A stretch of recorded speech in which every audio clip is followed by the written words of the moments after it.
मैं कांग्रेस का समर्थन नहीं करती, लेकिन इसे एक ईमानदार नागरिक होने के नाते सुनिएगा। मोदी जी, 60 साल मत चिल्लाया करो। देश और जनता को उल्लू मत समझो। आप उस देश के प्रधानमंत्री हो जो देश 300 साल तक गुलाम रहा था, जिस देश को अंग्रेजों ने लूट खसोट कर इस देश की बागडोर को कांग्रेस को सौंपी थी।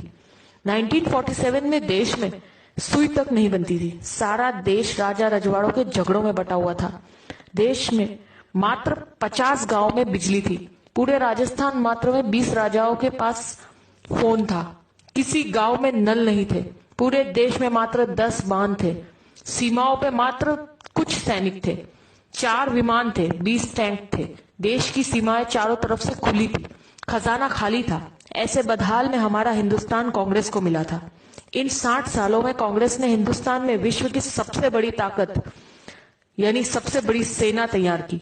हजारों विमान, हजारों टैंक, लाखों फैक्ट्रियां, लाखों गांव में बिजली, हजारों बांधों का कंस्ट्रक्शन, लाखों किलोमीटर सड़कों का निर्माण, परमाणु बम, हर हाथ में फोन, हर घर में मोटरसाइकिल वाला मजबूत देश इन 60 सालों में तैयार करके दिया है कांग्रेस ने।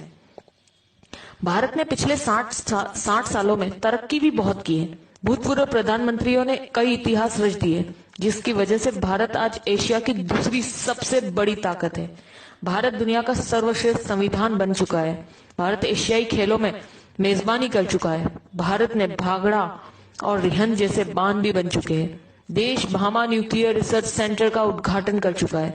देश में तारापुर परमाणु बिजली घर शुरू हो चुका है। देश में कई दर्जन एम्स, आईआईटी, आईआईएमएस और सैकड़ों विश्वविद्यालय खुल चुके हैं। नेहरू ने नवरत्न कंपनियां स्थापित कर दी गई है। कई सालों पहले भारतीय सेना ने पाकिस्तानी सैनिकों को लाहौर के अंदर तक घुसकर मारा था और लाहौर पर कब्जा कर लिया था। पंडित नेहरू पुर्तगाल से जीतकर गोवा को भारत में मिला चुके थे।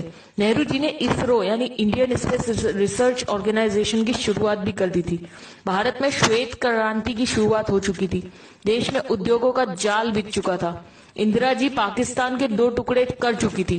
पाकिस्तान 1 लाख सैनिकों और कमांडरों के साथ भारत को सरेंडर कर चुका था। तब भारत में बैंकों की राष्ट्रीयकरण हो चुका था। इंदिरा जी ने सिक्किम को देश में जोड़ लिया था।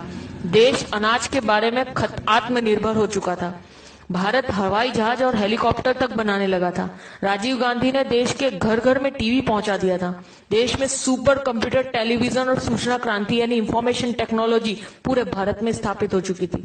जब मोदी प्रधानमंत्री जी की शपथ ले रहे थे, तब तक भारत सर्वाधिक विदेश मुद्रा के कोष वाले प्रथम 10 राष्ट्रों में शामिल हो चुका था। इनके अलावा Chandrayaan, Mangal mission, GSLV, metro, monorail, अंतरराष्ट्रीय हवाई अड्डे, न्यूक्लियर पनडुब्बी, ढेरों मिसाइल, पृथ्वी, अग्नि, नाग, दर्जनों परमाणु संयंत्र, चेतक हेलीकॉप्टर, मिग, तेजस ड्रोन, अर्जुन टैंक, धनुष तोप, मिसाइल युक्त विमान, आईएनएस विक्रांत, विमान वाहक, ये सब उपलब्धियां देश ने मोदी के प्रधानमंत्री बनने से पहले हासिल कर ली थी।